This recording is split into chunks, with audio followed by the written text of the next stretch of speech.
तुम्हारी class 11th पूरी बर्बाद हो चुकी है और उसके बाद भी तुम्हें इंडिया के टॉप 5 आईआईटी में जाने का ख्वाब अगर है तो इस वीडियो को एंड तक देखना, बिकॉज इस वीडियो में मैं तुम्हें पूरा रोड मैप बताने वाला हूं कि कैसे तुम अपने बैकलॉग को खत्म कर सकते हो और उसके बाद 2027 में एक अच्छी सीट सिक्योर कर सकते हो अपने लिए। इस वीडियो को मैं एकदम रॉ रखने वाला हूं बिकॉज मैं चाहता हूं सिर्फ सीरियस बच्चे इनको देखें जिनको सच में आईआईटी क्रैक करनी है। तो इस वीडियो को एंड तक जरूर देखना, मुझे फर्क नहीं पड़ता तुम 2x पे देखो 1.5x पे देखो, एंड तक देखना अगर तुम सच में एक अच्छा रोड मैप लेके जाना चाहते हो तो। और वीडियो चालू करने से पहले यार कमेंट करके बताओ तुम कितने घंटे पढ़ाई कर रहे हो। देखो दोस्त, सबसे ज्यादा इंपॉर्टेंट है पढ़ाई करना। कितने घंटे पढ़ाई कर रहे हो कमेंट करके बताओ ताकि तुम भी अकाउंटेबल रहो और मुझे भी पता रहे कि जो बच्चे मुझे देख रहे हैं वो एक्चुअल में पढ़ाई कितना करते हैं। तो चलो सीधे काम की बात पे आते हैं। देखो यार, द रियलिटी इसकी तुमने 11th बर्बाद कर ली है एंड 12th आने में कुछ 3-4 महीने ही बचे हुए हैं एंड तुम सोच रहे हो कि यार अब 12th का भी सिलेबस करना है और 11th का तो कुछ हुआ ही नहीं है, अब मैं क्या करूं, अब मैं फंस गया हूं। तो देखो यार, सच्चाई तो है कि तुम फंस चुके हो बिकॉज तुम्हारी आईआईटी जाने की प्रोबेबिलिटी डेफिनेटली कम हुई है और अगर आईआईटी जाने की प्रोबेबिलिटी कम नहीं हुई तो रैंक आने की प्रोबेबिलिटी कम हो चुकी है। अब उसको वापस कैसे उभारें इस पे बात करते हैं। सबसे पहली चीज, बच्चे रियलाइज करो कि तुम एक बहुत बुरी सिचुएशन में हो। आज तुम इस सिचुएशन में नहीं होते अगर तुम अपने पूरे बैकलॉग्स कवर करके रखते तो सबसे पहली चीज तो तुम्हें अब से अपने घंटे, अपने स्टडी आवर्स को बढ़ाना ही पड़ेगा। अगर तुम्हारे सारे बैकलॉग कवर होते, तुम सब कुछ सही टाइम्स में मॉड्यूल्स, पीवाईक्यूज, रेफरेंस बुक्स करके चलते, मैं बोलता 10 से 11 घंटे पढ़ो, इनफ है। लेकिन अब अगर तुम एक स्टेट में हो जहां पे तुम्हारा 70% बैकलॉग बन चुका है 11th का और तुम सेम नंबर ऑफ आवर्स पढ़ोगे तो तुम 12th के लिए कब पढ़ोगे, 11th के लिए कब पढ़ोगे भाई? You have to increase your hours. अब कितने घंटे पढ़ना पड़ेगा भैया? अगर अभी से चालू करते हो तो 12 से 13 घंटे पढ़ना पड़ेगा, लेकिन उसका भी मैं प्रॉपर टाइम टेबल बताऊंगा कि कैसे पढ़ सकते हो। लेकिन हाँ, अगर 12 से 13 घंटे कंसिस्टेंटली अगले 1 साल 4 महीने पढ़ लिया तो मैं कह सकता हूं कि तुम बहुत अच्छा स्कोर कर सकते हो। तो हमने सबसे आसान चीज है कि भाई कितने घंटे पढ़ना चाहिए, 12 से 13 घंटे पढ़ना पड़ेगा हमें। और क्या ये सच में पॉसिबल है भी? क्या मेरे को बैकलॉग कंप्लीट करके आईआईटी जाना पॉसिबल है, अच्छे आईआईटी? हाँ पॉसिबल है। ये दोनों चीजों को हमने साइड में कर दिया। अब आते हैं मेन मुद्दे पे कि पढ़ना कैसे है, बैकलॉग कैसे कंप्लीट करना है। तो देखो, सबसे पहली चीज तुम्हें ये करनी है कि तुम्हें एक कॉपी बनानी है। उस कॉपी में तुम्हें फिजिक्स, केमिस्ट्री, मैथ्स तीनों सब्जेक्ट के 11th क्लास के सारे चैप्टर्स के नाम लिख देने हैं। उस चैप्टर्स के नाम के बगल में तुम्हें 3 कॉलम भरने हैं। पहला कॉलम तुम्हें भरना है उसकी कितने परसेंट थ्योरी तुमने कंप्लीट कर ली। दूसरा कॉलम तुम्हें भरना है कि तुमने उसके कितने परसेंट क्वेश्चंस रेफरेंस बुक से लगा लिए या मॉड्यूल से लगा लिए। और तीसरा कॉलम तुम्हें भरना है कि तुमने उसके कितने परसेंट पीवाईक्यूज कंप्लीट कर लिए हैं। फॉर एग्जांपल, काइनेमैटिक्स की तुम्हें पूरी थ्योरी आती है, तुमने पूरे पीवाईक्यूज लगा रखे हैं और तुमने सारे रेफरेंस बुक के क्वेश्चन लगा रखे हैं। तो तीनों में 100 करके लिखो। ऐसे करके तुम्हें 2 घंटे लगेंगे, तो सिर्फ 2 घंटे लगेंगे। फिजिक्स, केमिस्ट्री, मैथ्स तीनों सब्जेक्ट की 11th क्लास की जितने भी चैप्टर्स हैं सबका कच्चा चिट्ठा लिख लो एक बार में। अब 2 घंटे बाद तुम्हारे पास एक लिस्ट होगी जहां पे तुम्हें एग्जैक्टली पता है कि तुम कहां पे लैग करते हो। अब यहां से स्मार्ट वर्क का इस्तेमाल करना है। कैसे? तुम्हें जाना है हाई वेटेज शीट के पास, जो कि मैं इस वीडियो के डिस्क्रिप्शन में लगा दूंगा, जहां पे तुम्हें मिल जाएगा कि भाई पिछले 2 से 3 साल में जेई मेंस, जेई एडवांस में कौन से सवाल पूछे गए हैं किस चैप्टर से और उसकी क्या वेटेज रही है। तो अब तुम्हें क्या करना है, वेटेज वाइज जो तुम्हारे बैकलॉग्स रहे हैं उनको कंप्लीट करना चालू करना है। अब तुम बोलोगे भैया मैं ये सोच रहा हूँ कि मैं पहले ना पूरे बैकलॉग्स निपटा लेता हूँ 2 महीने में और फिर मैं 12th का चालू करूंगा, या फिर मैं अभी जो 11th की कोचिंग में जो पढ़ाई जा रही है ना वो मैं भी नहीं पढ़ता हूँ, मैं पहले बैकलॉग कवर कर लेता हूँ और फिर ये साथ में पढ़ लूंगा। ये गलती कभी मत करना मेरे दोस्त। अगर ये गलती करोगे तो अभी जो तुमने पढ़ रहे हो वो तो तुम्हारे सर के ऊपर से चले ही जाएगा और जो आगे आने वाला है वो भी तुम कवर नहीं कर पाओगे। तुम्हें लग रहा है तुम कर लोगे, तुम कर नहीं पाओगे, क्योंकि मैं अपने एक्सपीरियंस से बता रहा हूं। करंट क्लास में जो पढ़ाया जा रहा है वो तो हमें करना ही करना है। It is not an option कि उसको हम नहीं करेंगे, उसको बाद में करेंगे, वो तो अभी करना है। जो बैकलॉग बने हैं तुम्हारे उसको मैक्सिमम दिन के 2 घंटे देना है और 2 घंटे में से तुम्हें 1 घंटा थ्योरी, 1 घंटा प्रैक्टिस या 1.5 घंटा थ्योरी, आधे घंटे प्रैक्टिस, लेकिन 2 घंटे से ज्यादा बैकलॉग को नहीं देने हैं। अब तुम बोलोगे भैया मैं 1 महीने में बैकलॉग कैसे कवर करूंगा? तो मेरे दोस्त एक बात बताओ, जब तुमने 70% बैकलॉग बना लिए हैं तो मुझसे एक्सपेक्ट कर रहे हो कि मैं तुम्हें रोड मैप दूं जिससे तुम 1 महीने में बैकलॉग कवर कर लो? मजाक कर रहे हो क्या? नहीं होगा। तुम्हें कम से कम 3 से 4 महीने लगेंगे बैकलॉग क्लियर करने में। लेकिन अगर ये 2 घंटे वाला मेथड इस्तेमाल करोगे कि 12 से 13 घंटे पढ़ो, उसमें से 2 घंटे तुम बैकलॉग को दो, बाकी चीजें तुम पूरे अपने करंट सिलेबस में लगाओ, तो 3 से 4 महीने में तुम्हारा पूरा 11th कवर हो जाएगा। अब तुम मुझे बोलोगी भैया आपके लिए बहुत आसान है बोलना कि 2 घंटे दो, बाकी 11 घंटे ऐसे पढ़ लो, आप टाइम टेबल भी तो दो। बता रहा हूं मैं अब तुम्हें टाइम टेबल, चिंता मत करो। यहां आया हूं ना तो मैं सवाल के जवाब देके जाऊंगा।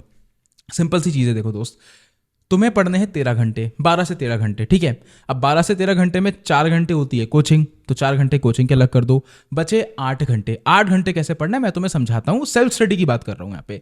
सबसे पहली चीज, सुबह उठो तुम 6 से 7, 6:30 के आसपास उठो। 7 से 10 पहला बैच करो पढ़ाई का, कितने बजे से? 7 से 10 हो गए तुम्हारे कितने? 3 घंटे का स्टडी आवर्स हो गया। 1 घंटे का ब्रेक लो, 11 से 2 अगेन 3 घंटे का स्टडी आवर्स, टोटल 6 घंटे पढ़ाई के हो गए। अगेन फिर 2 से 4 के बीच में 2 घंटे का रेस्ट लो, 4 से 8 कोचिंग का टाइम हो गया तुम्हारा, 4 घंटे कोचिंग में दे दिए तुमने, 8 बजे वापस आए, 8 से 9 फिर रेस्ट ले लो, 9 से 11 2 घंटे का टाइम टेबल, 9 से 11 फिर 2 घंटे पढ़ाई करो। तो टोटल कितने घंटे हो गए तुम्हारे? 8 घंटे, 8 और 4 12 घंटे हो गई पढ़ाई। 11 बज गए, 11:30 बजे तक सो जाओ, सुबह 7 बजे उठ जाओ। अब ये मैंने जो टाइम टेबल बनाया, ये हो सकता है 50% बच्चों के लिए काम करे, 50% के लिए काम ना करे। अब तुम्हें बेवकूफ नहीं बनना है। तुम अगर मेरे चैनल के सब्सक्राइबर हो, नहीं किया तो सब्सक्राइब कर लो चैनल को, अभी तक पता नहीं क्या कर रहे हो, लेकिन अगर कर लिया है सब्सक्राइब तो तुम ये गलती मत करना दोस्त कि जो मैंने बोला है उसको पत्थर की लकीर मान लेना। मेरे कंसेप्ट को अपने लाइफ में उतारो। मैंने तुम्हें क्या बोला है? 3-3-2, 3 आवर्स 3 आवर्स 2 आवर्स। तो इसी 3-3-2 के ब्लॉक को अपने लाइफ में फिट करने की कोशिश करो। हो सकता है तुम एक स्कूल गोइंग स्टूडेंट हो सकता है तुम एक डमी स्कूल में हो सकता है तुम क्या बोलते हैं, तुम्हारा कोचिंग से ही तुम्हारा स्कूल अफिलिएटेड हो, तो तुम्हारे लिए बहुत ज़्यादा डिफरेंट टाइम टेबल होगा। मैंने तुम्हें स्टडी ब्लॉक्स बता दिए दोस्त कैसे करने हैं, लेकिन अगर तुम सच में करना चाहते हो तो ये 3-3-2 इस फ्रेमवर्क का इस्तेमाल करके 8 घंटे की सेल्फ स्टडी, 4 घंटे की कोचिंग, जिसमें से 6 घंटे करंट सिलेबस को और 2 घंटे बैकलॉग को देके तुम सच में अपना बैकलॉग क्लियर कर सकते हो।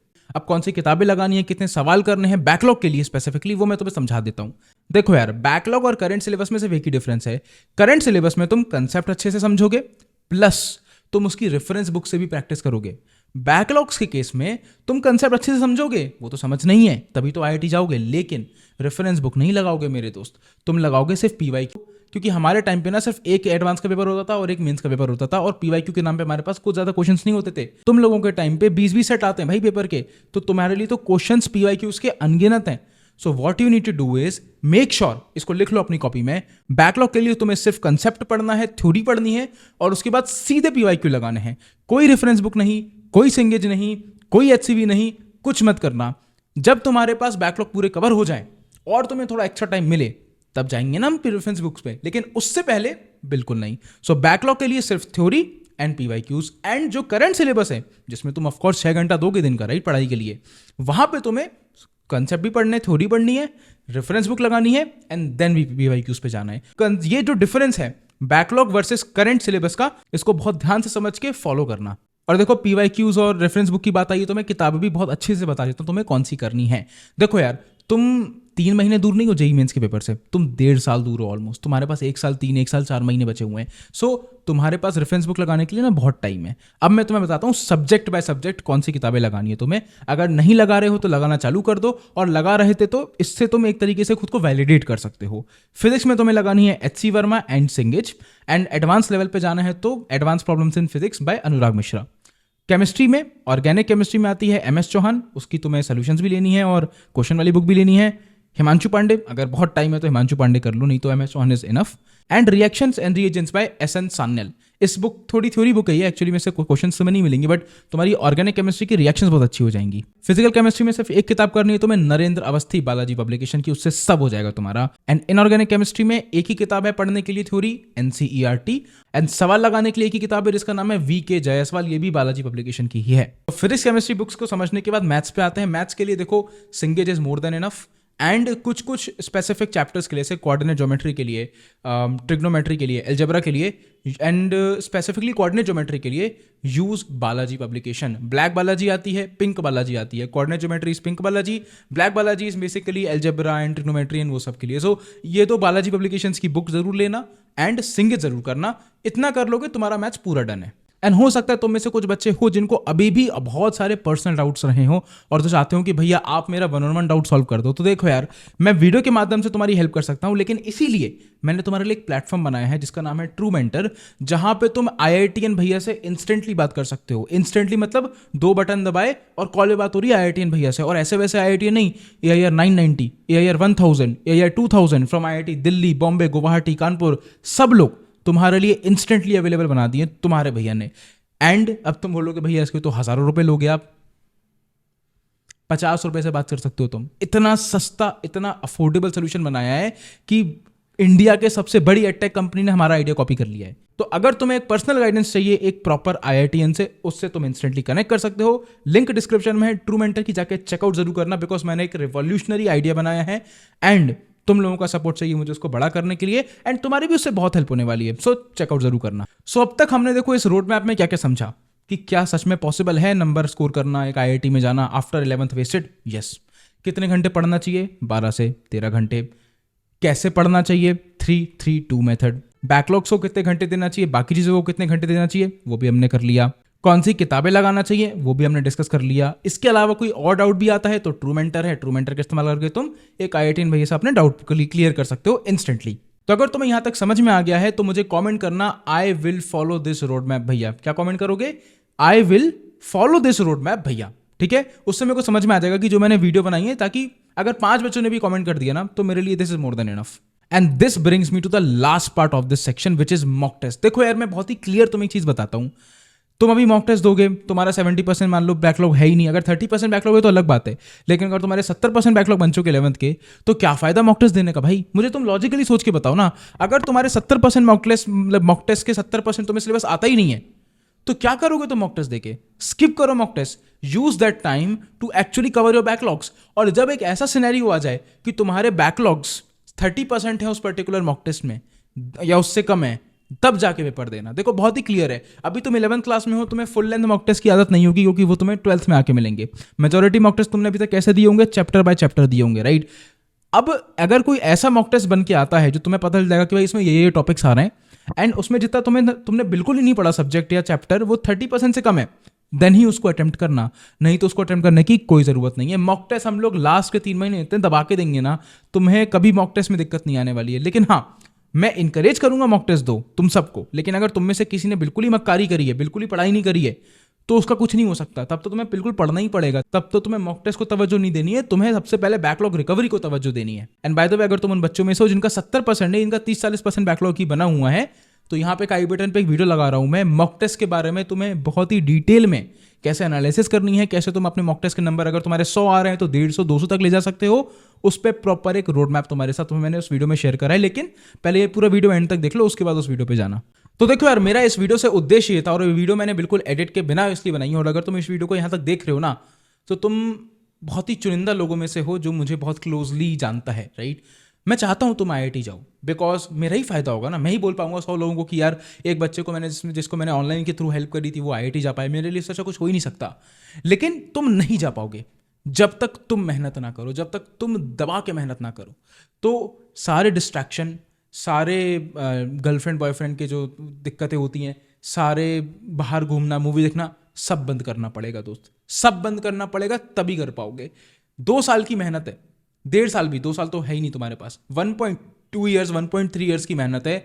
मैं तुम्हें लिख के दे रहा हूं दोस्त, अगर तुमने ये मेहनत सच में लगा दी खुद के ऊपर, तुम खुद को थैंक यू बोल रहे होगे, और तुम मुझे भी थैंक यू बोल रहे होगे आके कि भैया धन्यवाद आपका, आपने मेरे को बचा लिया। नहीं तो पता है क्या होगा, 4 साल बाद आज से तुम एक प्राइवेट कॉलेज से निकलोगे जिसकी सैलरी तुम्हें मिलेगी महीने की 25,000 रुपये। जितना पैसा एक आईआईटीएन 5 दिन में कमा लेगा अपनी जॉब के थ्रू, उतना तुम एक महीने में भी नहीं कमा पाओगे। ये होगी रियलिटी। तो अगर तुम्हें ये रियलिटी नहीं जीनी, अगर तुम नहीं चाहते अपने माँ बाप का फेस लेट डाउन करना, अगर तुम चाहते हो कि तुम्हारी इज्जत बढ़े, तुम्हारे माँ बाप की इज्जत बढ़े, तुम पैसे कमाओ, तो भाई 1.5 साल ही बचे, कर लो थोड़ी मेहनत, शर्म कर लो और मेहनत कर लो थोड़ी सी। एंड मैं ये ऐसी रॉ वीडियो इसलिए बना रहा हूँ बिकॉज मैं थक चुका हूँ बच्चों को देख के कि बच्चे बिल्कुल मेहनत नहीं करते यार।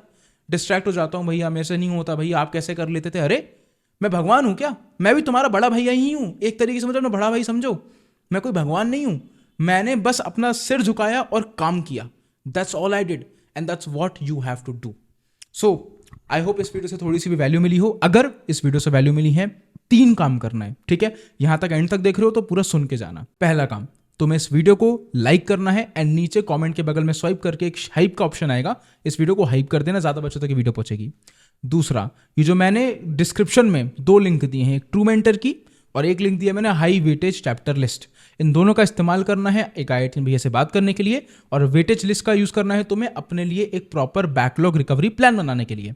एंड तीसरा काम तुम्हें ये जो करना है, एक दोस्त के साथ जिसके साथ तुम साथ में मिलकर आईआईटी जाना चाहते हो और जो तुम्हारे जितना ही मक्कार है, जिसने आईआईटी के लिए भी मेहनत नहीं करी शुरू के फर्स्ट ईयर में, बट सेकंड ईयर में करने के लिए रेडी है, उसको ये वीडियो ज़रूर शेयर करना। That's it for today's video. I hope तुम्हें थोड़ी सी वैल्यू मिली होगी एंड या जाओ काम करो।